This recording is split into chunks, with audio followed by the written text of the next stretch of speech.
¿Y si vemos la mayor empresa de cada país? Pero no necesariamente la más rica ni la más valiosa en bolsa, sino la que mejor representa a ese país, la que fabrica algo único, exporta al mundo o inventa algo que lo cambia. Porque conocer cuál es la empresa insignia de cada país puede ayudarnos a entender mejor el mundo en el que vivimos. Nueva Zelanda, verde y remota, parecía condenada al aislamiento, pero a finales del siglo XIX, la invención del barco frigorífico le permitió exportar leche, mantequilla y queso al Reino Unido.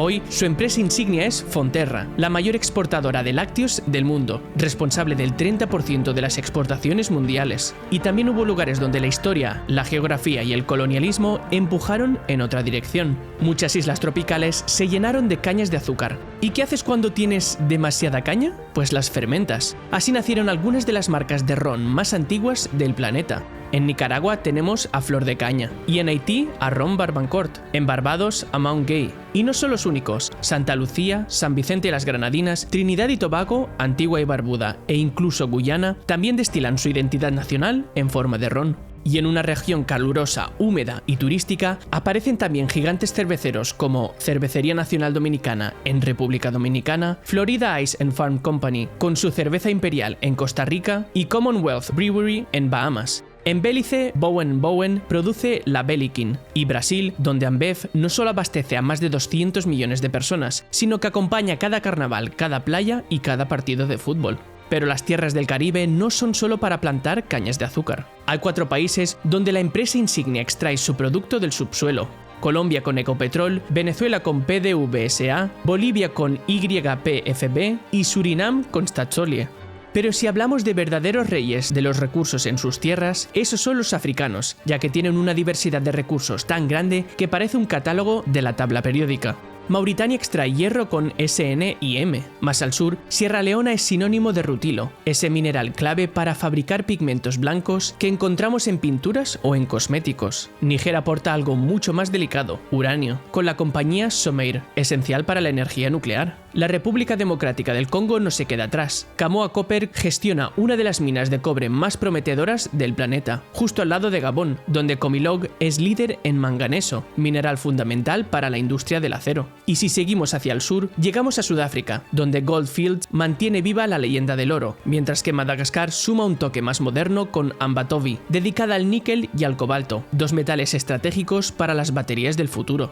Y si hay un mineral que todos asociamos de inmediato con África, ese es el diamante. Botsuana lo extrae a través de Botswana Diamond Company, y Angola brilla con Endiama, lo que los coloca como 2 de los 3 mayores productores mundiales. Lesotho presume de Lecheng Diamonds, famosa por algunos de los diamantes más grandes jamás encontrados. Y si la suerte no está en tierra firme, siempre queda otra opción, mirar hacia el mar.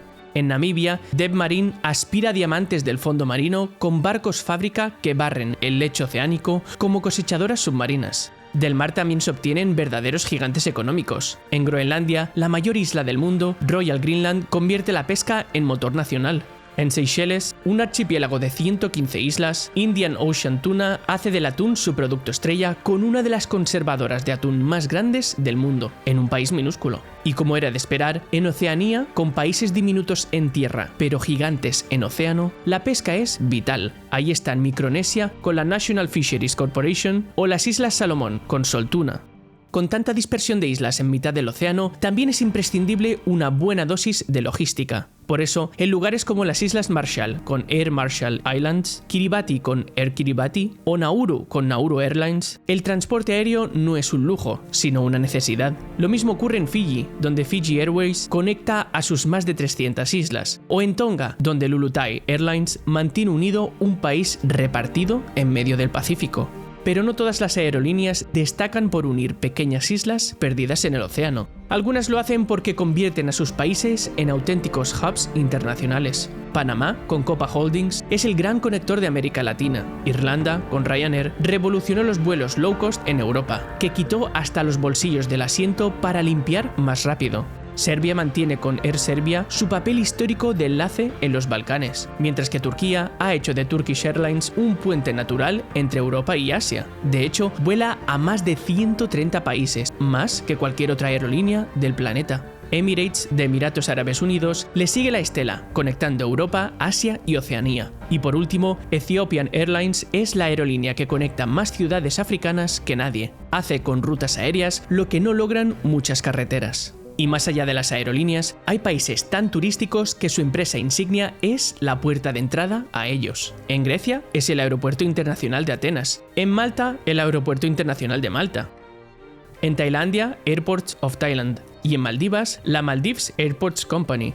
Lugares donde lo que más valor genera no es lo que consumes allí dentro, sino el simple hecho de llegar. Y no todo es mover personas. También hay países cuya empresa insignia está en la logística, en hacer que las mercancías circulen. En Filipinas, un país formado por más de 7.000 islas, era lógico que la logística acabara siendo su gran emblema. ICTSI, uno de los operadores portuarios más importantes del mundo. En África, el puerto de Lomé, en Togo, destaca por ser uno de los pocos puertos de aguas profundas con gran capacidad de transbordo en toda África Occidental.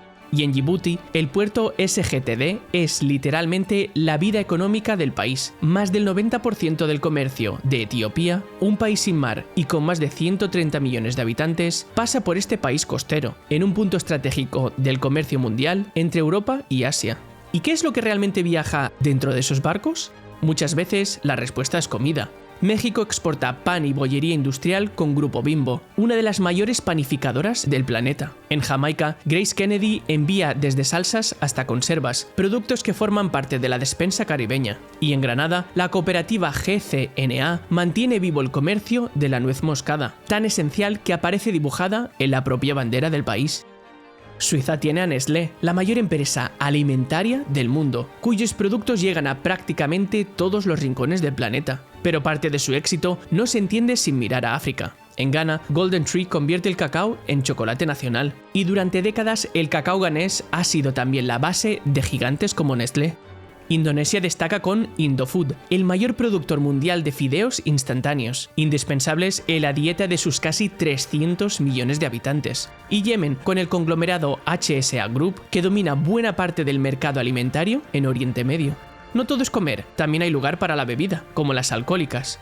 En Escocia, el whisky nació como forma de conservar la cebada en un clima muy húmedo y acabó convirtiéndose en un emblema nacional, con William Grant & Sons como empresa insignia. En Bélgica, la cerveza comenzó en monasterios medievales, cuando beber agua era peligroso porque solía estar contaminada. En cambio, el alcohol era seguro, ya que el proceso de fermentación mataba a las bacterias. Siglos después, AB InBev es el mayor grupo cervecero del mundo. En Moldavia, el vino fue durante mucho tiempo una moneda de cambio con el Imperio ruso. Purcari Wineries ya abastecía a los zares en el siglo XIX y sigue exportando en la Europa moderna. En Eritrea, la Asmara Brewery es un recuerdo líquido de la colonización italiana. Fundada en 1939, sigue produciendo cerveza, licores y hasta vermut. Y luego están los países donde una única marca domina el mercado y forma parte del día a día. Lao Brewery Company en Laos, Grand Royal Group en Birmania, Tanzania Breweries, Boissons du Camerún, Brarudi en Burundi, Bralirwa en Ruanda, Nile Breweries en Uganda o Delta Corporation en Zimbabue. En muchos de estos países, la empresa cervecera controla casi todo el mercado de bebidas alcohólicas, a veces incluso también de refrescos. Y lo mismo ocurre en las islas, Keo en Chipre, Vailima en Samoa o Tasker en Vanuatu. Pero no todo es alcohol. Austria aporta un icono moderno, Red Bull, la bebida energética que no solo conquistó supermercados, sino también pistas de Fórmula 1, estadios y eventos extremos por todo el planeta. Y por el contrario, Sri Lanka aporta tradición. Allí, la Dilmah Ceylon Tea Company representa más que una marca. Durante la colonización, los británicos llevaron el té a Sri Lanka para abastecer su creciente demanda. El té de Ceilán se ha convertido en símbolo nacional y fuente clave de ingresos. Y lo mismo ocurre con el tabaco. En Cuba, Habanos representa uno de los productos más reconocidos del país, los puros. La comercialización del tabaco comenzó con la llegada de los españoles y con el paso del tiempo se convirtió en parte central de la economía y la identidad nacional. Incluso en lugares más pequeños como Cabo Verde, la industria del tabaco tuvo su espacio. La empresa SCT también tiene sus raíces en la época colonial, cuando se cultivaban para abastecer a las rutas comerciales del Atlántico. Y más al este, en Timor Oriental, encontramos la cooperativa Café Timor. Allí, los portugueses introdujeron el café en tiempos coloniales y desde entonces se ha convertido en uno de los pilares económicos del país. Y hay mucha variedad en la agricultura. En Ucrania, MHP representa a una potencia agrícola, cereales, carne, aceites y productos que alimentan a media Europa. En África Occidental, el algodón se convirtió en oro blanco porque la sabana ofrece el clima ideal, lluvias cortas e intensas, ni demasiada agua ni demasiada sequía, y porque los colonizadores franceses lo impulsaron como cultivo de exportación para su industria textil.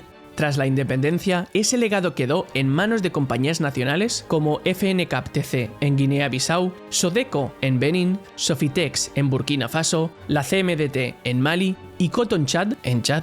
Pero más al sur, donde el clima es más húmedo y tropical, la apuesta fue distinta. Costa de Marfil con SOGB, orientada al caucho y al aceite de palma, y Liberia con Firestone, dedicada al caucho. En Sudán, la Kenana Sugar Company transforma la caña en azúcar aprovechando la fertilidad del Nilo Blanco. Y lo mismo hacen en Suazilandia, Zambia y Malawi, aprovechando sus valles húmedos con Royal Eswatini Sugar, Zambia Sugar e Ilovo Sugar. En Santo Tomé y Príncipe, los portugueses introdujeron el cacao en el siglo XIX y el clima volcánico y húmedo de la isla lo convirtió en un cultivo estrella con CECAB. En las Comoras, la vainilla se adaptó rápidamente al clima húmedo y volcánico de estas islas gracias a la polinización manual descubierta en la isla vecina Reunión y explotada en la actualidad por Vaniacom. Y no todo es exportar cultivos, también puedes exportar lo que trabaja los cultivos. En Bielorrusia, Minsk Tractor Works lleva más de 75 años exportando tractores a más de 100 países, industrializando la agricultura al estilo soviético. Y después de cultivar todos esos productos, alguien tiene que ponerlos al alcance de la población. En El Salvador, el grupo Calleja domina el panorama con sus supermercados superselectos. En Ecuador, la corporación Favorita hace lo propio con Supermaxi. Y en los Balcanes, tanto Bosnia como Kosovo salieron de guerras y transiciones económicas muy duras. La industria pesada se fragmentó y en ese vacío surgieron empresas como Bingo y Viva Fresh, que convirtieron los supermercados en referentes nacionales dentro de un mercado interno en plena reconstrucción. En Albania, Balfin Group es el conglomerado que levantó supermercados y centros comerciales en un país que en los 90 saltó del comunismo al capitalismo casi de la noche a la mañana. En islas pequeñas, donde los recursos naturales escasean y la economía depende del comercio y los servicios, destacan empresas como el TDC Group en San Cristóbal y Nieves o IBL en Mauricio, ya que se encargan de conectar, importar y distribuir productos esenciales en lugares donde ser versátil es casi obligatorio para sobrevivir. Y además de tiendas físicas, también está la venta online. En Canadá, Shopify nació cuando uno de los fundadores quería vender tablas de snowboard y descubrió que montar una tienda online era absurdamente difícil, así que crearon una solución de e-commerce. En Argentina, Mercado Libre aprovechó las restricciones económicas de importación para convertirse en la solución de compraventa más fiable del país y luego de toda Latinoamérica.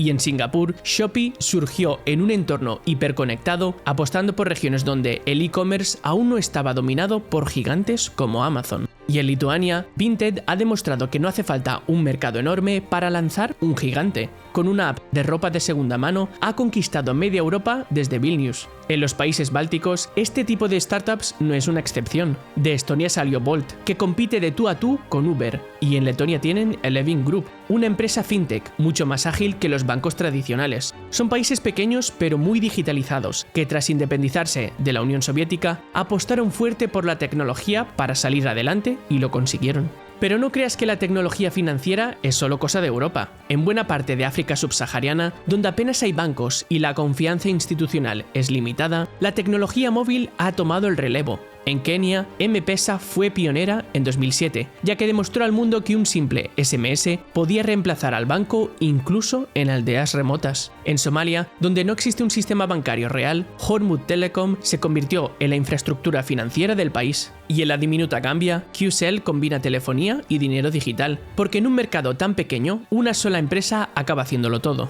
En Egipto, Fawry ha digitalizado pagos y servicios en un país con más de 100 millones de habitantes, donde la burocracia y la informalidad dificultaban las transacciones cotidianas. Y la digitalización financiera también ha transformado a América Latina. En Puerto Rico, Evertec gestiona sistemas de pago en toda la región, desde comercios hasta gobiernos, aprovechando su posición estratégica entre Estados Unidos y América Latina. Y en Uruguay, de local, conecta gigantes como Amazon o Netflix, con millones de usuarios en mercados emergentes donde los pagos tradicionales no siempre funcionan.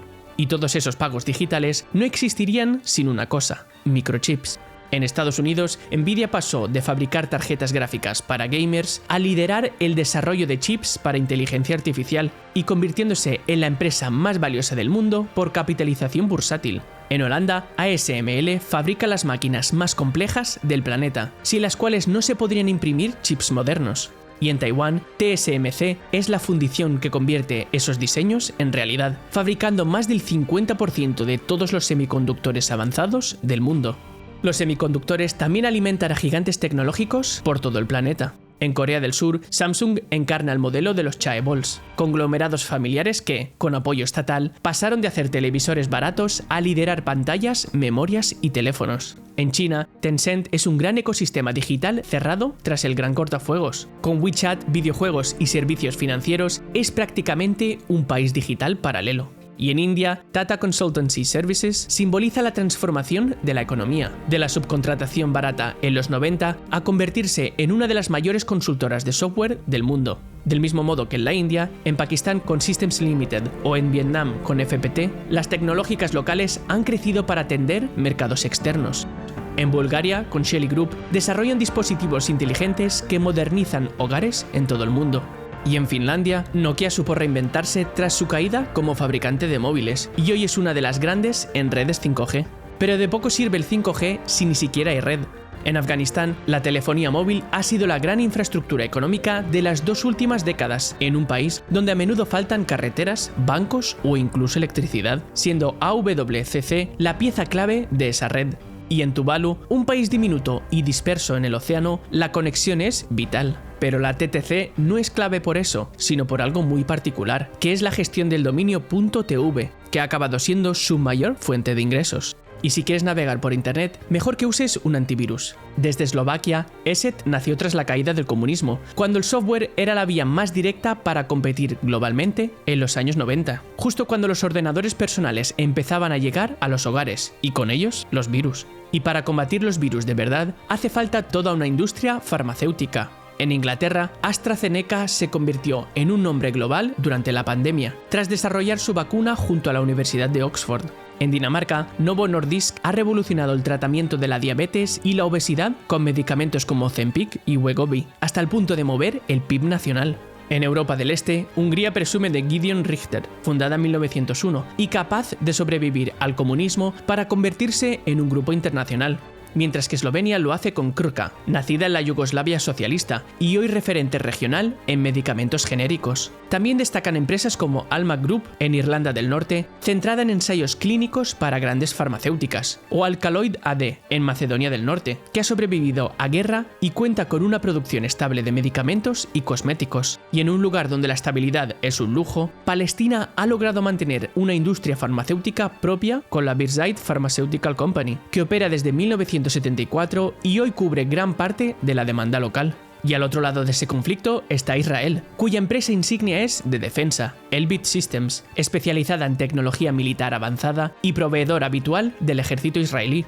Evidentemente, en Oriente Próximo el verdadero rey se llama petróleo. La Kuwait Petroleum Corporation gestiona uno de los mayores patrimonios petroleros per cápita del planeta, mientras que en Oman OQ dirige la producción nacional. Y del mismo modo, en África también hay varios países: Libia con la NOC, Argelia con Sonatrach, Sudán del Sur con Nilepet, la República del Congo con SNPC o Guinea Ecuatorial con GEPetrol. En todos ellos, el petróleo lo condiciona todo, desde el presupuesto del gobierno hasta los conflictos. Pero no todos los países petroleros se explican igual. En Azerbaiyán, SOCAR es heredera directa de una industria que ya era importante en tiempos del Imperio Ruso y la Unión Soviética, y hoy impulsa grandes proyectos regionales, como el gasoducto Transanatolio. En Kazajistán, Kazmunaygas es el puente entre Rusia y China, con oleoductos que cruzan Asia Central. Irak e Irán tienen en Somo y en Niok a 2 gigantes petroleros con un problema común: grandes reservas y enorme potencial, pero décadas de guerras, sanciones y aislamiento que impiden convertir ese oro negro en verdadero desarrollo. Arabia Saudita, con Saudi Aramco, la empresa más rentable del mundo en muchos años, ha usado sus ingresos para financiar desde megaproyectos futuristas, campañas de influencia global y hasta comprar medio deporte mundial. Y Noruega hizo lo contrario a muchos productores con Equinor. En lugar de despilfarrar, creó un fondo soberano que hoy es el mayor del mundo, invirtiendo las rentas del petróleo para las futuras generaciones. En Brunei, donde la riqueza viene del petróleo y el gas, fundaron Hengi Industries, un complejo petroquímico que busca transformar al país de simple exportador de crudo en productor de combustibles y plásticos. Y si el petróleo manda, el gas natural no se queda atrás. Turkmenistán, uno de los países más aislados del mundo, depende casi por completo de Turkmengas, que gestiona sus enormes reservas y las exporta sobre todo a China. En Malasia, Petronas no solo domina el gas local, sino que se ha convertido en una multinacional presente en más de 50 países. Y Qatar, con Qatar Energy, es uno de los mayores exportadores del planeta, con la que compran influencia global. Y luego está Rusia, con Gazprom, que durante décadas ha sido la principal fuente de gas para Europa, hasta que la guerra en Ucrania lo cambió todo. Pero la energía no siempre viene del gas o del petróleo. En varios países, la verdadera riqueza baja por los ríos. En Bután, la DGPC gestiona centrales hidroeléctricas que exportan energía a la vecina India, hasta el punto de que el agua de las montañas es la base de su economía. Nepal, otro país montañoso, también ha encontrado en el agua su mayor fuente de riqueza con Nepal Electricity Authority. Y en Mozambique, la presa de Cahora Bassa no solo abastece al país, sino que exporta buena parte de su energía a Sudáfrica gracias a la enorme presa en el río Zambeze. Paraguay tiene una de las mayores hidroeléctricas del planeta, Itaipú Binacional, una colosal presa compartida con Brasil que genera tanta electricidad que Paraguay exporta más del 80% de la que produce. El agua también se puede beber. En Georgia, IDS Borjomi embotella el agua mineral volcánica más famosa del Cáucaso, con un sabor muy característico apreciado desde los zares hasta hoy, y exportada a decenas de países, donde Borjomi se considera casi un producto de lujo debido a su alto precio. Y siguiendo con otro tipo de lujo, en Francia, la empresa insignia es LVMH, un auténtico imperio del lujo que controla desde Louis Vuitton y Dior hasta Moet y Chandon. Francia lleva 2 siglos proyectando al mundo la idea de elegancia y refinamiento, y LVMH convirtió esa herencia cultural en el grupo de lujo más grande del planeta. Pero el lujo también tiene motor. En Italia, Ferrari es mucho más que coches, es diseño, ingeniería y estatus. Cada vehículo es una obra de arte en movimiento, y su exclusividad la ha convertido en una de las marcas más valiosas del mundo, incluso con una producción limitada a unas pocas miles de unidades al año. Y si Ferrari representa el legado, en Croacia Rimac Group representa el futuro. Esta startup de supercoches eléctricos ha sorprendido al mundo con modelos como el Nevera, uno de los coches más rápidos del planeta. Pero ni tú ni yo nos compraremos un coche de estos, con lo que pasamos a los más normalitos. En Alemania, el Volkswagen Group es una máquina imparable. Produce más de 8 millones de coches al año bajo marcas como Volkswagen, Audi, Seat o Porsche. Es el símbolo de la eficiencia industrial alemana, exportando vehículos a todos los rincones del planeta. En Chequia, Škoda Auto empezó como fabricante de bicicletas en el siglo XIX, se convirtió en marca de coches nacional bajo el comunismo y ahora es una de las marcas más valoradas en calidad-precio en Europa. Más al este, en Rumanía, Dacia hace algo similar, fabricar coches sencillos y asequibles que triunfan en toda Europa, símbolo de practicidad frente al lujo. Y en Japón, Toyota es el mayor fabricante de coches del mundo, representando la combinación japonesa de eficiencia y fiabilidad. Y en Túnez, OneTech Holding se ha especializado en componentes eléctricos y electrónicos para la industria del automóvil. Y gracias al automóvil podemos lanzarnos a recorrer el mundo. Y en muchos países el turismo es la empresa que mejor lo representa. En Montenegro, Dominica y Palaos, el turismo gira en torno al mar, con hoteles como HTP Budvanska Riviera, GMS Holdings o el Palau Pacific Resort como puerta de entrada al paraíso. En Andorra, Grand Valira convierte las montañas en una de las mayores estaciones esquiables de Europa. Y en el Vaticano, Musei Vaticani atraen a millones de visitantes cada año para ver los frescos de Miguel Ángel. El turismo también se puede hacer en tren. En Corea del Norte, la empresa insignia es Korean State Railway. En un país con pocas carreteras modernas y poca gasolina, el tren es la columna vertebral del transporte, aunque con infraestructuras anticuadas que reflejan el aislamiento del régimen. Para modernizar esas infraestructuras haría falta una gran cantidad de aluminio. En Tayikistán, la Tajik Aluminium Company es, con diferencia, la mayor industria del país y una de las pocas que aún sostiene su economía tras la caída soviética. Y en Bahrein, Aluminium Bahrein es la mayor fundición de aluminio del mundo fuera de China, toda una excepción entre tanto país petrolero. Ambos lo consiguen gracias a sus fuentes de energía extremadamente barata, la hidroeléctrica en Tayikistán y el gas en Bahrein.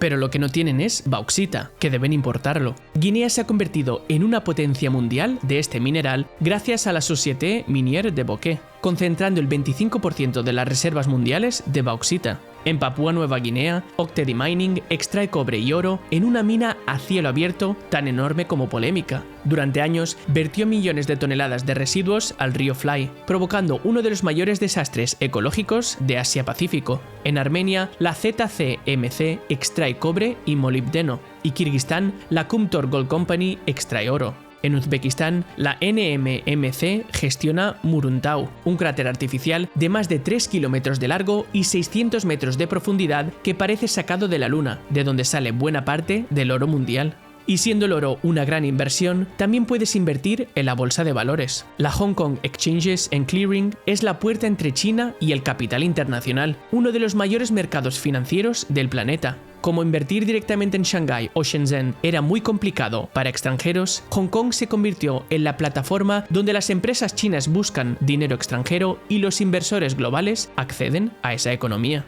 El caso de Macao es distinto, pero también relacionado con el dinero. En China continental, el juego está prohibido salvo en la lotería estatal, así que Sands China gestiona casinos que han hecho que Macao recaude más por juego que Las Vegas. En Camboya, Naga Corp domina el sector con su Naga World, donde también factura mucho gracias al turismo chino. Y en Mónaco, en el siglo XIX, la familia Grimaldi estaba arruinada y decidió levantar el casino de Montecarlo con la Société de Bains de Mer. Fue tan exitoso que acabó financiando al Principado entero y convirtiéndolo en sinónimo de glamour y paraíso fiscal. Pero si tú eres más de jugar en casa, en Polonia destaca CD Projekt, el estudio detrás de The Witcher y Cyberpunk 2077. Para jugar en casa, primero tendrás que encontrarla. En Líbano, Solidere levantó de nuevo el centro de Beirut tras la guerra civil, convirtiéndose en la gran inmobiliaria del país y símbolo de su reconstrucción. Y para levantar ciudades hace falta cemento. En Siria, Al-Badia Cement siguió produciendo incluso en plena guerra. Y en Nigeria, Dangote Cement es el mayor productor de África, impulsado por una población de 230 millones que crece a un ritmo imparable y necesita cada año más casas, carreteras y escuelas. Pero no basta con construir las casas, también hay que protegerlas. En Gales, Admiral Group nació como aseguradora de automóviles y hoy ofrece también pólizas para hogares y viajes, hasta convertirse en la mayor aseguradora del país. La casa ya está construida y asegurada, así que toca llenarla. En Bangladesh, Walton High-Tech Industries fabrica los electrodomésticos que antes se importaban de fuera, neveras, aires acondicionados o televisores. Hoy no solo abastece al país, también empieza a exportar a Asia y África. Y también necesitamos muebles. En San Marino, Colombini Group ha convertido al microestado en exportador de mobiliario modular por toda Europa. Y para fabricar ese mobiliario hace falta madera. En la República Centroafricana, SEFCA se dedica a explotar los bosques tropicales, uno de los pocos recursos del país. Pero trabajar la madera requiere algo más, herramientas. Y ahí destaca Liechtenstein, donde Hilti se ha convertido en un gigante mundial de herramientas de construcción y bricolaje. Y en otro microestado europeo como Luxemburgo, SES gestiona una de las mayores flotas de satélites de comunicaciones del planeta. De los satélites artificiales pasamos a otro tipo de dispositivos artificiales. Las prótesis que fabrica Islandia con Embla Medical. El país, sin gran industria, encontró en la innovación sanitaria un nicho exportador, poniendo fibras de carbono y microprocesadores en millones de piernas y rodillas del mundo. Y del cuerpo pasamos a vestirlo. En Mongolia, Gobi JSC aprovecha un recurso único, la cachemira de sus cabras, considerado uno de los tejidos más finos y sedosos del mundo. En Suecia, H&M fue pionera en el fast fashion, ropa barata producida en masa en Asia y vendida en todo el mundo, con colecciones que se renovaban cada temporada. En España, Inditex llevó el fast fashion a otro nivel. Con Zara a la cabeza, combinó fábricas en Asia para las prendas básicas y baratas con talleres cercanos en Galicia, Portugal o Marruecos para las piezas de moda rápida. Así podía reaccionar en cuestión de semanas a cualquier tendencia, llenando las tiendas casi en tiempo real. Esa mezcla de bajo coste y velocidad convirtió a Inditex en el mayor grupo textil del planeta. Y nuestros vecinos, en Portugal, tienen Corticeira Amorim. El alcornoque crece sobre todo en el Alentejo, una región de suelos pobres y clima duro donde casi nada prospera, pero que da el mejor corcho del mundo. Portugal concentra así la mitad de la producción mundial, convertida en suelos, paredes y materiales para la industria aeroespacial, pero sobre todo tapones de vino. Y además de vino, tendrás que comprar otros bienes para rellenar la despensa. En Perú, Alicorp domina el mercado de consumo masivo, desde fideos y aceites hasta detergentes. Y para que toda esa comida exista, hace falta fertilizar los campos. Marruecos domina este negocio con OCP Group, dueño de los mayores yacimientos de fosfatos del planeta, y que mueve roca fosfórica con una de las cintas transportadoras más largas del mundo, casi 100 kilómetros desde el desierto hasta la costa. En Jordania, la Arab Potash Company aprovecha las sales del Mar Muerto para extraer potasa, convirtiendo un paisaje desértico en fuente de vida para los cultivos. Y en Senegal, Industrie Chimique du Sénégal fue una de las primeras grandes industrias del África Occidental, usando sus fosfatos de Taiba para abastecer al mundo. Y en Chile, SQM heredó la tradición del salitre del desierto de Atacama, que ya en el siglo XIX era vital para la agricultura, y hoy combina esa producción de fertilizantes con el litio.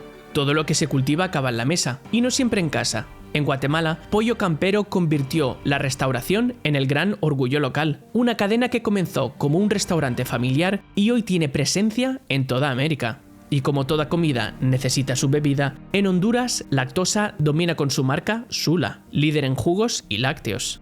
Y Láctea también era la primera empresa del vídeo, Fonterra, cerrando así el círculo de estos 204 países y territorios. No es casualidad, al final todas las vidas empiezan con leche, es el primer alimento que probamos y con él arranca la historia de cada ser humano.